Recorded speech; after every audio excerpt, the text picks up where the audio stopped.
Gentiles amigos, bienvenidos a Mirada Profunda con el maestro en Justicia Federal Víctor Manuel Ornelas Carsolio, abogado egresado de la Facultad de Derecho de la Universidad Nacional Autónoma de México. Querido Víctor, como siempre, qué gusto.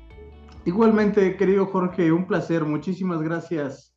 Al contrario, tiene ya el Senado de la República la terna de aspirantes a suceder al ministro Saldívar en la Suprema Corte de Justicia de la Nación.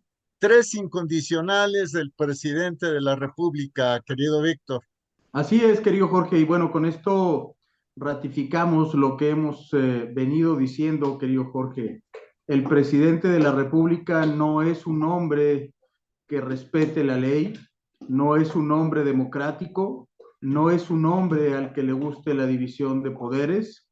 Por el contrario, querido Jorge, es un hombre al que le gusta y que única y exclusivamente entiende lo que él piensa, lo que él decide y lo que él hace, querido Jorge.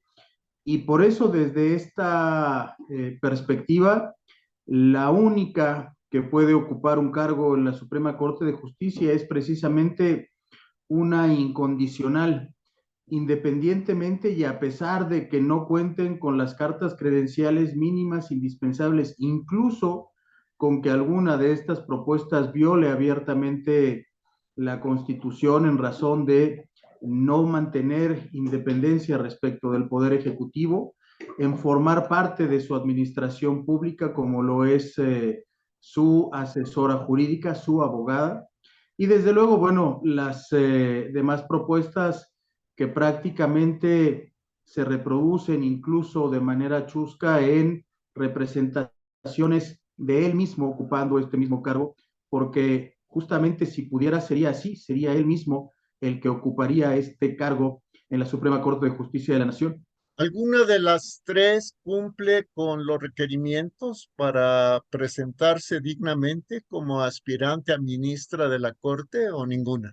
No, querido Jorge, ninguna tiene una trayectoria jurídica destacada, ninguna tiene una trayectoria mucho menos jurisdiccional, ninguna ha demostrado independencia respecto del poder ejecutivo, ninguna tiene, insisto, esta experiencia, este renombre indispensable para ocupar la máxima magistratura en el Poder Judicial Federal. Es una ofensa, una burla para todos los mexicanos las propuestas que el presidente de la República ha hecho, que además, dicho sea de paso, pues coinciden justamente con todas las propuestas que él hace, que son 90% lealtad y supuestamente 10% capacidad, pero yo creo que ni eso, querido Jorge. Y si el Senado de la República, se ve remoto, pero si el Senado de la República rechazara a esta terna, Tendría que proponer a otros aspirantes a ocupar este cargo. Me parece que no va a suceder. La mayoría que tiene en el Senado de la República le permitirá.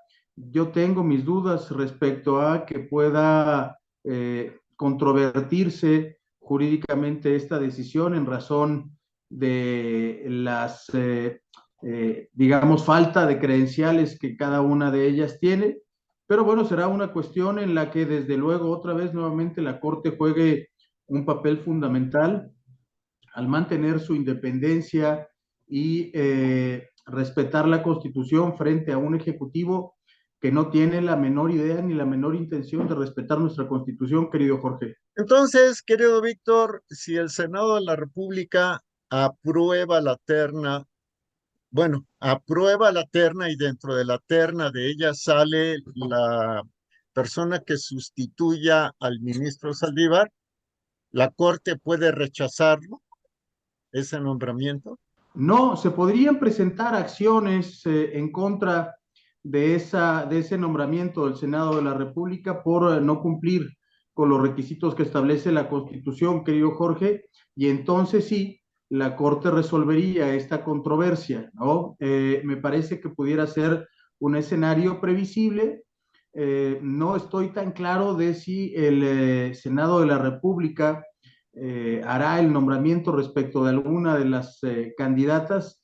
Me parece complicado y dependerá también, sin duda, querido Jorge, del devenir de esta votación en el Senado para poder determinar si proceden o no acciones legales en contra del nombramiento que eventualmente se haga. Muy bien, mi querido Víctor, muchas gracias como siempre. Un abrazo afectuoso, querido Jorge, a ti y a todos nuestros amigos. Gracias también a la doctora Laura Flores Reyes, doctora en Administración Pública, por hacer posible, por inspirar este tipo de entrevistas. Y a usted, porque como siempre decimos, nos ve, nos oye y participa. Reciba un fuerte abrazo. Hasta la próxima.